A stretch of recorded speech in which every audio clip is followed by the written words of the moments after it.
I give you the elevated directions. And if we follow the elevated directions, we become pure and we become eligible for going into the pure world. Yes, but do we follow Baba's directions? Yes, what is Baba's directions? So just think about it, Baba is asking us to be viceless, and Baba is asking us to use our body, mind and wealth according to Baba's Srimad. But do we do that? Or we know everything and we are still behaving according to our old patterns, old sanskars. We are still being deceived by Maya. Yes, so whatever makes us not follow Baba's directions is Maya. Yes, but Maya works in many ways, and I very much liked what Baba said in the Murli, that in this world impurity is glorified a lot. Yes, in this world impurity is glorified a lot. And when I was not in Gyan and I was young, so whenever I used to watch movies, I always used to ask my Lokik father, why does the movie end where it should begin? So so all the fighting and all the problems and everything they show, and when it's all that is over and it is a happy life, then they stop the movie there and they say the end.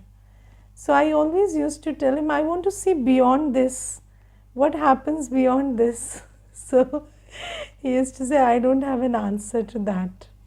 And I always wondered, why don't they show beyond that happy end? So, there is, wherever there is the other stuff, that's the movie. And when it's all happy, then they end the movie. So I always had this question, and when I was reading today's Murli, I had this feeling that impurity is always glorified. So acts of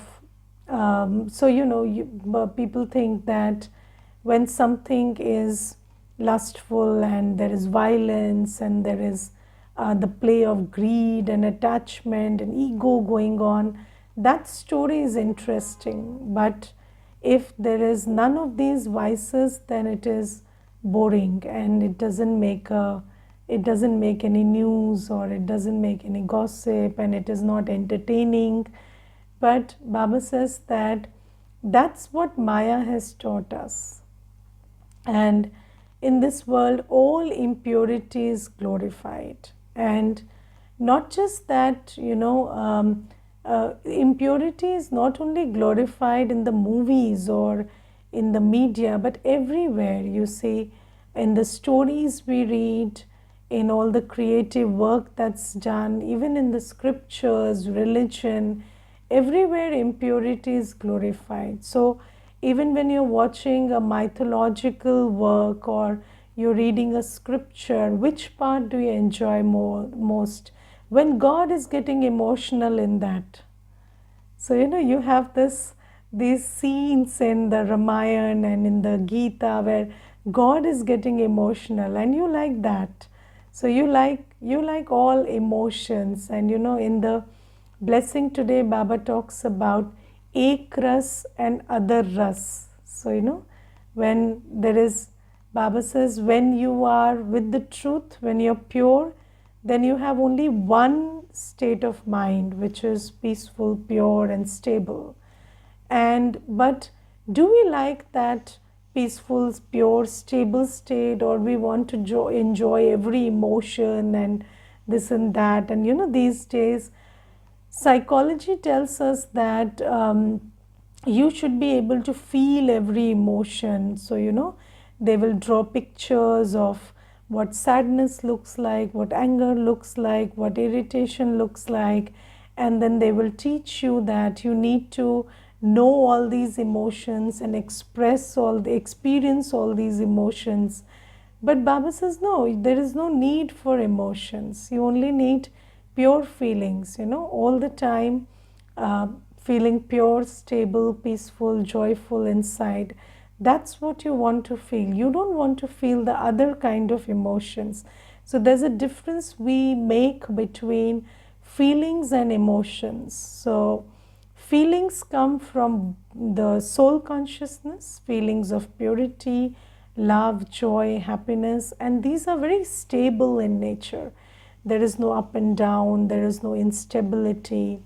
And emotions come from body consciousness. So those emotions are a different set. But in the world, emotions are glorified. Stable feelings are not, are looked down upon, So anybody who is very stable, they'll say this person is a stone and they have no feelings, and they are always in the same state, and you don't cry when the others are crying, you don't get excited when the others are getting excited.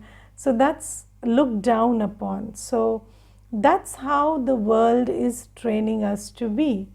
And that so this is there is this one girl, and she told me that when she started coming to the center, she started feeling very stable. And then her friend commented that these days you're turning into a stone and nothing affects you, and this is not normal. And then she said that, she came for around 15 days, and then she, just like we all have our journey of up and down, she also stopped coming for some days. So 1 week she was absent, and then she had some issue, and then she was crying, and she was not in that state. And then her friend said, now you are somewhat normal, even if you're crying, I feel very good, because now you're at least normal. So she said, look at my friend, who needs enemies when you're friends like this? So these friends are telling you that if you're crying, you're normal. If you're not crying, then there's something wrong about you. So I said, this is how the world teaches us to be. And you see, in every work of art, in every creation, in every scripture, lust, anger, ego, attachment, greed are camouflaged as very attractive. So you love watching a fight sequence, in the on the screen, and you love reading a fight sequence in a story.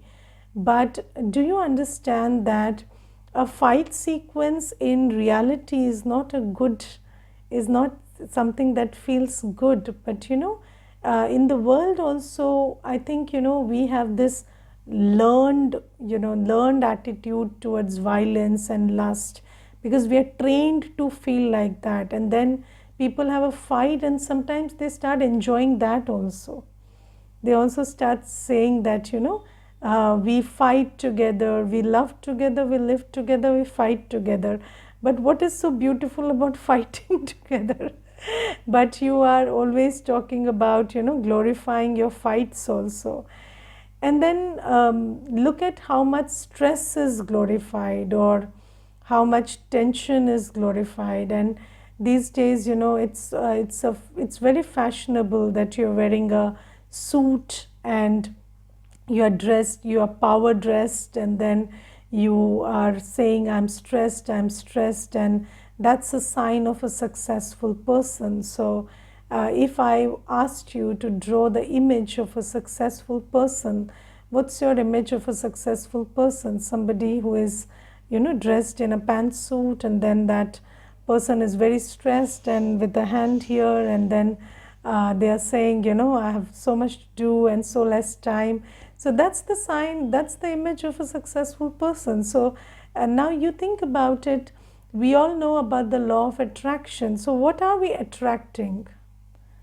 So if our idea of success, of life is this, then we are attracting all that sorrow and stress and pain into our lives and hurt into our lives, because that's our idea.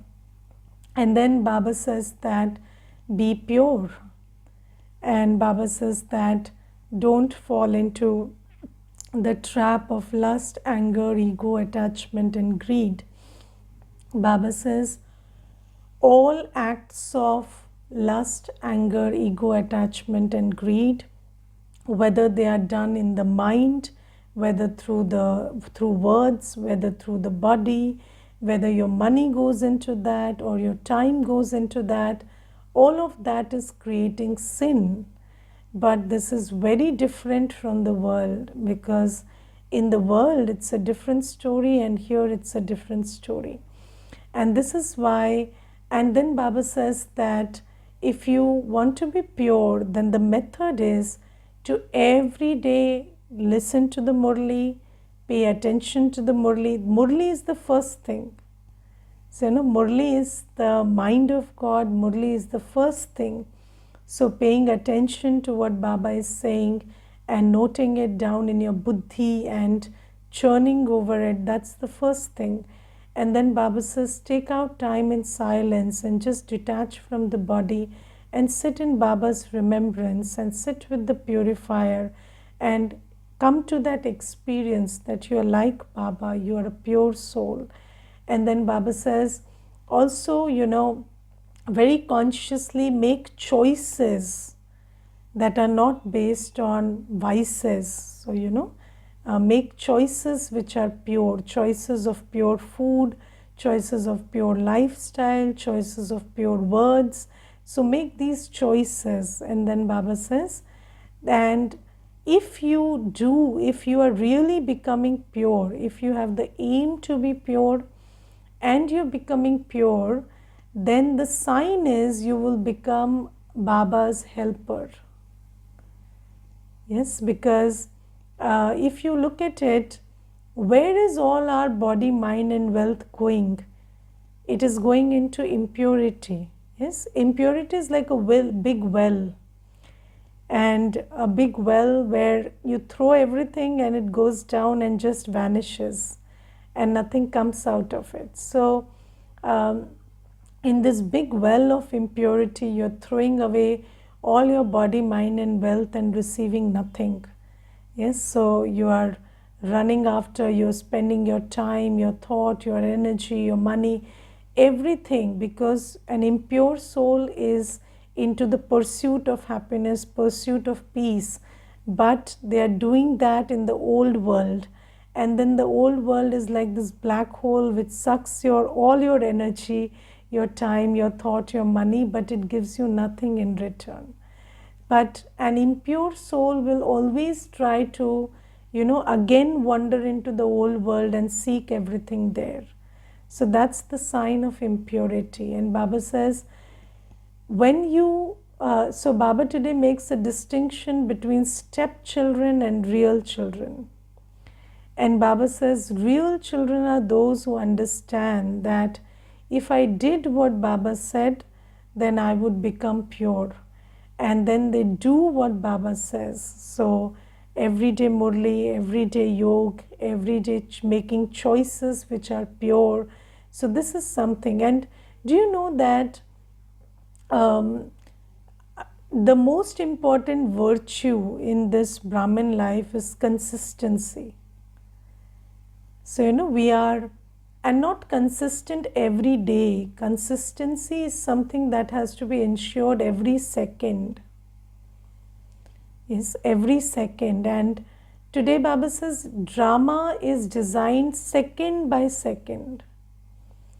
And do you understand that every second has an influence on the next second? That is why we say vicious cycle, virtuous cycle. So when we follow Shrimad, then that Shrimad makes it easier to follow Shrimad the next second. So, but if you just didn't pay attention to Srimad for some time, then the old world and the negativity and impurity of the old world just takes over. And if you miss Murli, I don't think that these days one time Murli is enough. I don't think so. I think that at least one Murli, one Manthan you have to. Because if you don't at least take in that much, then I don't know whether we will be able to do anything else. So earlier it was one Murli a day, and that was sufficient because the impurity of the world was also not that high. But I think with this COVID and all, the scenario has changed. And I remember that before COVID we never did manthan. Like, we did it personally, but it was not like a manthan class or something. But during COVID, all this started, this new part started where we read one Murli and explain, and then there is Manthan also. So, why? Because these are the times when you need that much of, churning of Gyan to enter your buddhi. And then Baba says that when you take in that and then you keep your buddhi engaged in that stuff, churning over that stuff, and then you keep applying whatever you learnt in the Murli during the day, then you will build a momentum which will help you to progressively follow Srimad.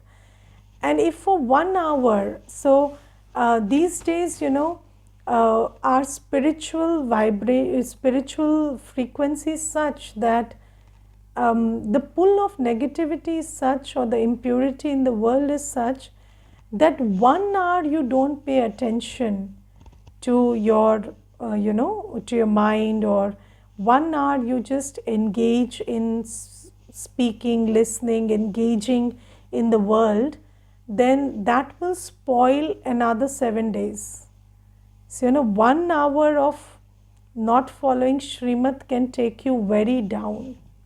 So this is why it's very important that, and I keep conducting these surveys in my own way, because when I talk to souls and all, I keep asking them, so for how long did you do this, and then what was the result. So I keep doing these experiments also. So I figured out that 1 hour of wasteful, so 1 hour on the reels, or 1 hour people are engaging in something, and then that makes you go downhill, and then the next day you're not even listening to Murli, not even doing anything.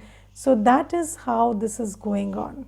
So Baba says that you have to be always on your toes, and every second you have to watch out that whatever you're thinking, whatever you're doing, whatever time you are spending, whatever energy you're spending, how you're using your body, mind and wealth is according to Srimad.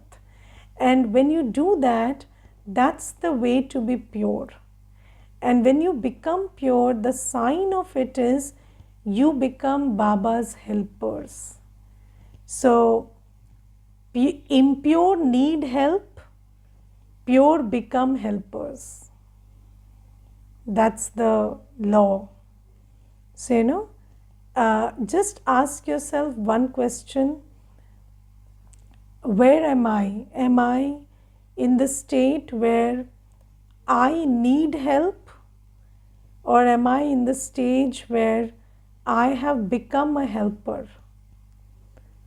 And how do you become a helper? So when you start taking responsibility for Yajna Seva, when you start feeling that I am Baba's right hand, and my life, my resources are for Yajna Seva, and you cannot think of any other use of your resources, that's a sign of purity.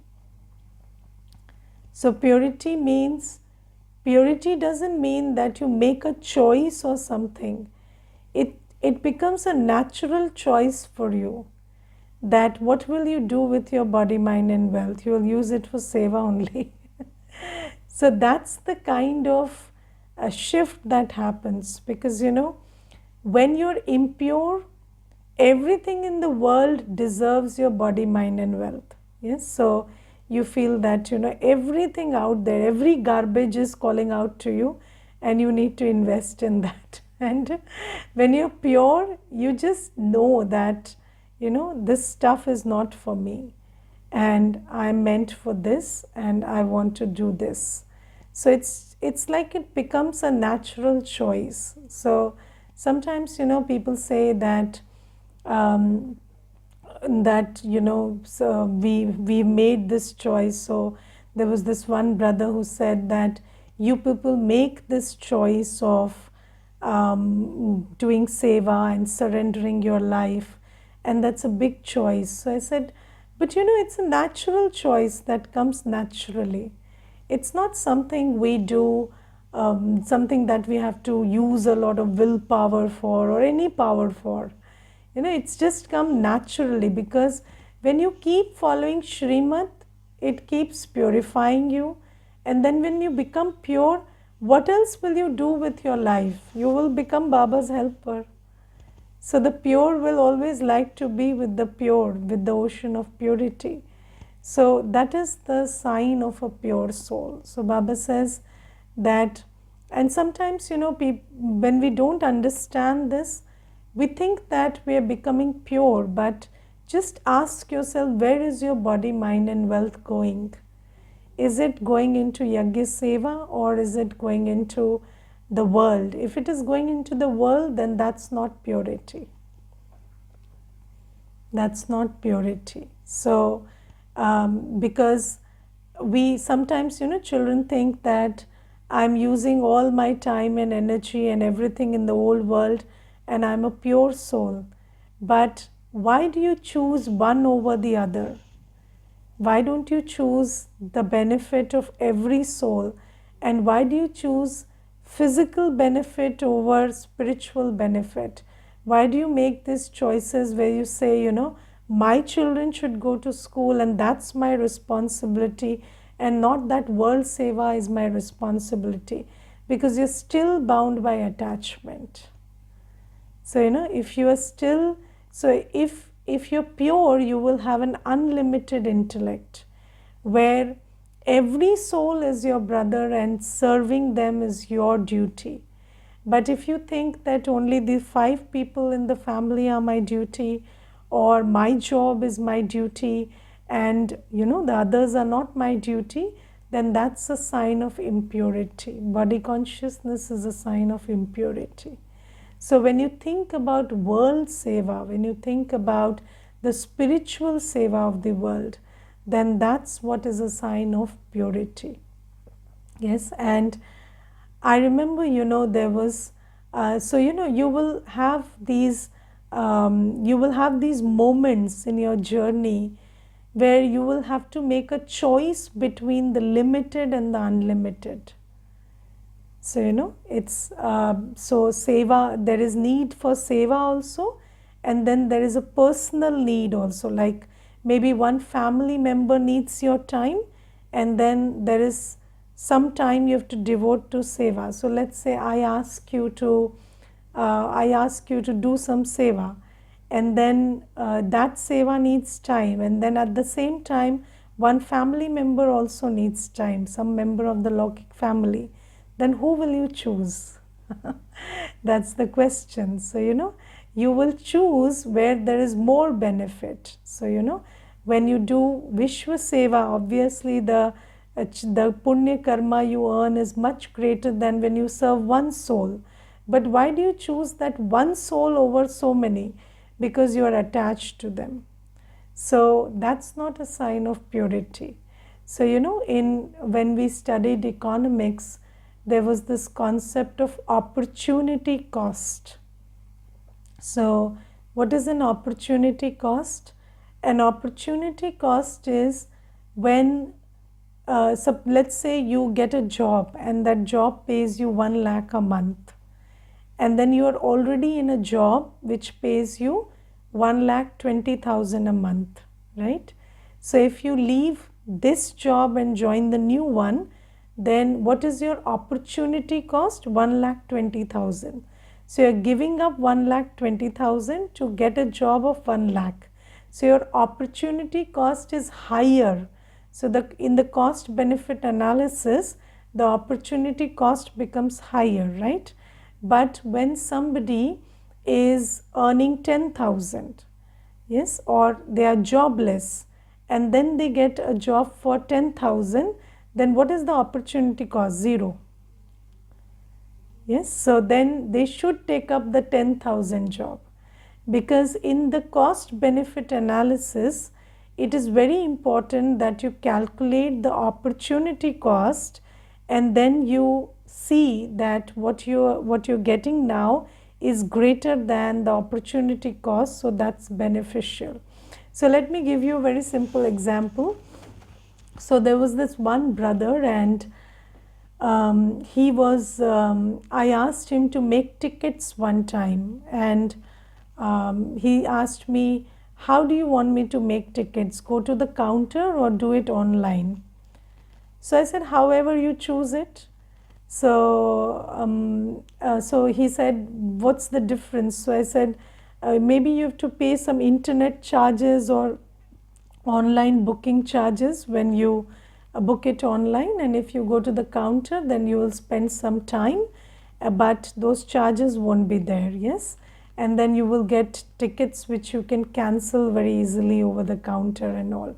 So that was some years back, so there were other repercussions also. So then he said, let me go to the counter.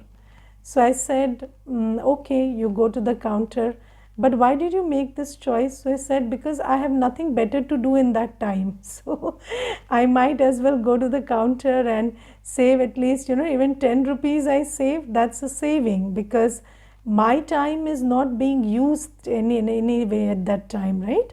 So the opportunity cost is 0.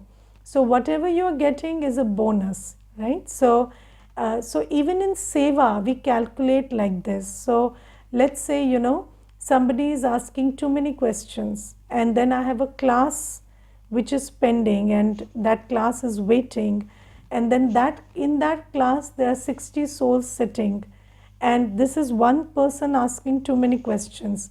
Then what will I say? I will attend you another day and I will attend the class. Yes, but if there is no seva at that time, then even if that person is asking me 20 questions, I will attend that, because there is no opportunity cost.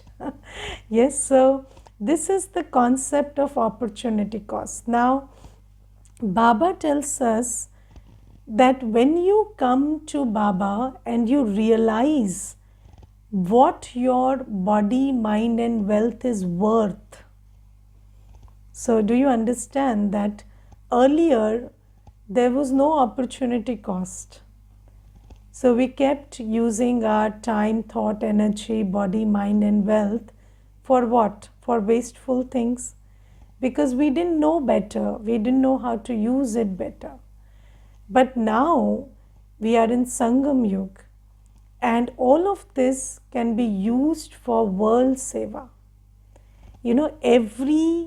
Every ounce of your energy, every thought, every second of your time, and every paisa that you earn can be used for world seva.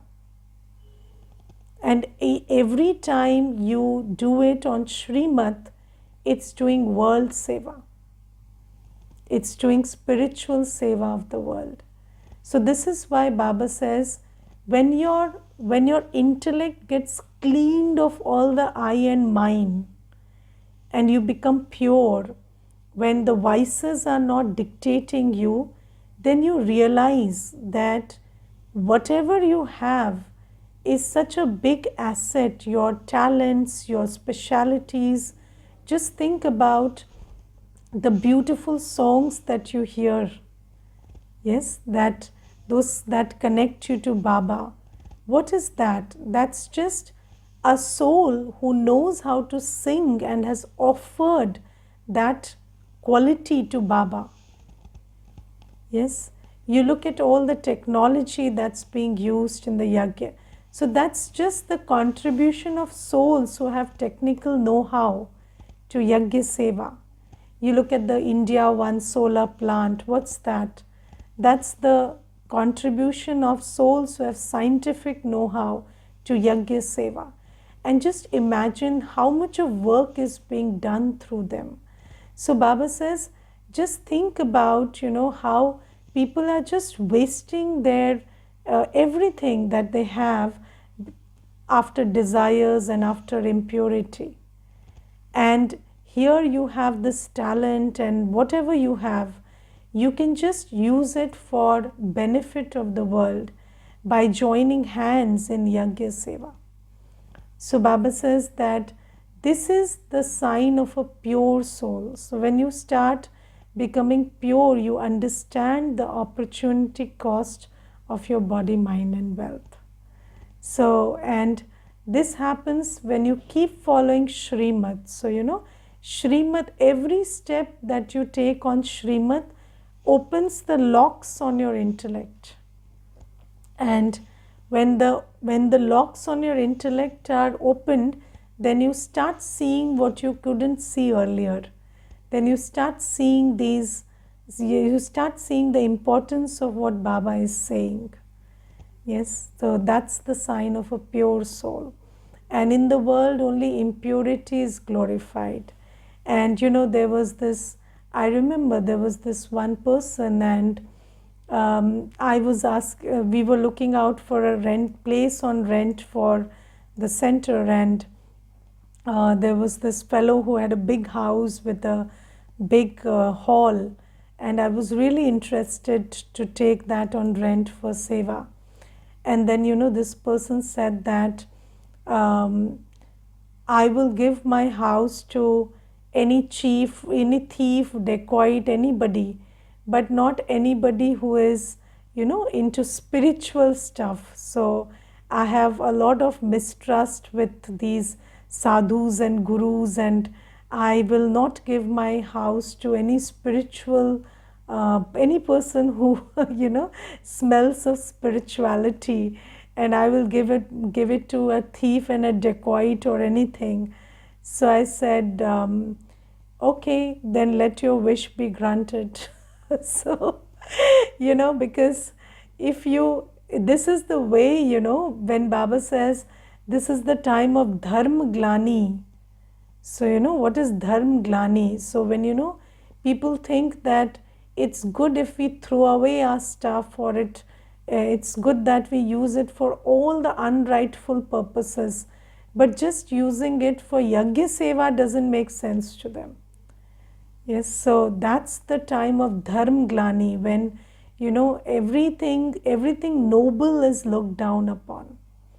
And this is what Maya has done. So every time you do something on Shrimad, Maya will start creating doubts into you. But every time you are doing something based on vices, Maya makes you feel that that's the most right thing to do. Yes, so, and but if you look at it, you have always used your everything on Maya's mat, and what have you got? So let's try using it on Shrimad and see what we can get. So that's the thing that Baba says. That's the difference between purity and impurity. So an impure soul will say, why should I use my time, my energy, my thought on Shrimad? And a pure soul will say, what else will I do? Let me use it on Shrimad. So this will look like a very natural choice to you. So this is something that Baba says, and Baba talks about being a trustee. And when you are, so there are these two words, nyara and pyara. So trustee is about being detached, being nyara, right? But Baba says pyara comes first. So when you love Baba, when you belong to Baba, then you automatically become detached from everything. And detachment is not dissociation. Detachment is not callousness, that I don't care, yeah, whatever happens to you, I have nothing to do with it. No. Detachment means you do the needful, but you're not emotionally entangled. So, detachment means you do what is needed, you understand the needs, do the needful, but you're not emotionally entangled. And where there is I and mine, there is a lot of emotion, and you are so helpless that you can't do anything, can't do the needful. So, in the world, what is happening is everybody is showing a lot of emotion. People are crying for you, they are doing so much for you, but they are getting bitter and angry when somebody is hurting you, but they can't do anything for you. They can't help you because they are themselves powerless. But here Baba says, you belong to me, I make you powerful, you do the needful. You give everyone what they need, but don't get emotionally entangled. So there's no need for you to cry. You need to pull somebody out of crying, no? So you can do that. So Baba says, if you belong to Baba, then you can live in the world like a trustee. And when there is, so Baba says, I and mine, these are two words that entangle you in the world. So what you do is change these two. I am a soul and mine is one Baba and none other.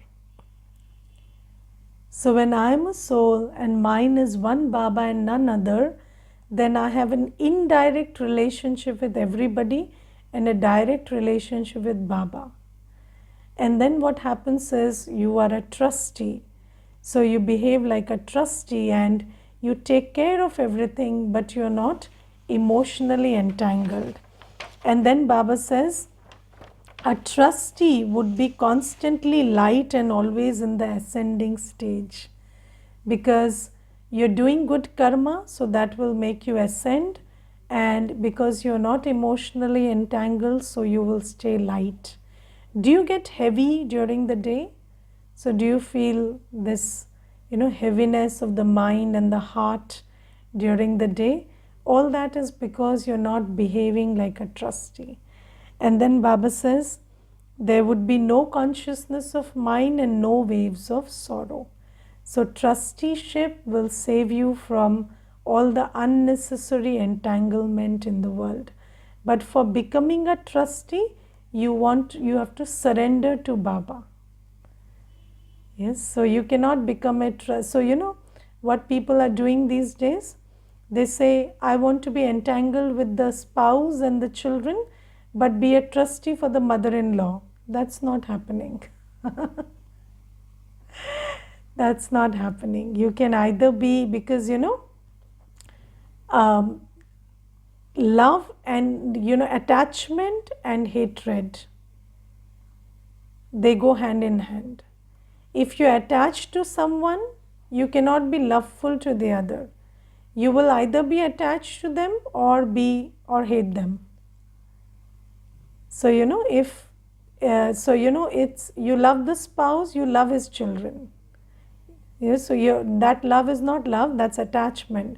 So you are attached to the spouse, you are attached to his children, but you're not attached to the one who is attached to him, which is the mother-in-law.